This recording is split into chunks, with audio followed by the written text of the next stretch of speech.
শ্রাবণের শেষ সোমবারে বক্রেশ্বরে জনজোয়ার, রাত থেকেই দীর্ঘ লাইনে শিব ভক্তরা। শ্রাবণ মাসের শেষ সোমবার উপলক্ষে ভক্তদের ঢলে একেবারে জমজমাট বীরভূমের ঐতিহ্যবাহী বক্রেশ্বর শিবক্ষেত্র।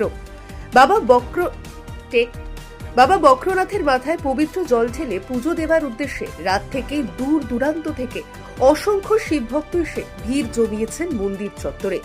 রাত বাড়ার সঙ্গে সঙ্গে বাড়তে থাকে ভক্তদের ভিড়। ভোরের আলো ফোটার আগেই মন্দিরের সামনে দীর্ঘ লাইন চোখে পড়ে।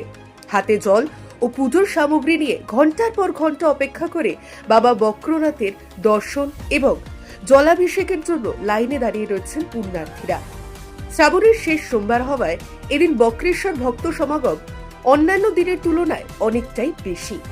মন্দির চত্বর থেকে আশেপাশের এলাকা জুড়ে দেখা যায় উৎসবের আবহ। ভক্তদের কণ্ঠে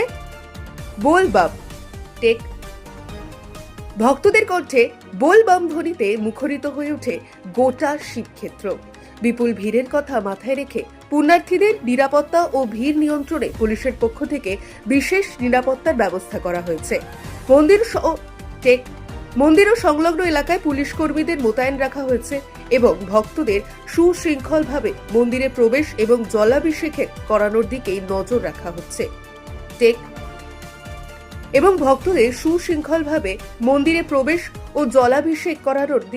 নজর রাখা হচ্ছে।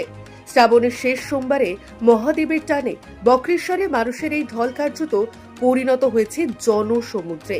ভক্তি, আস্থা আর পুণ্যার্থীদের সমাগমে সকাল থেকে অন্যরকম আবহ তৈরি হয়েছে বীরভূমের বক্রেশ্বর শিবক্ষেত্রে।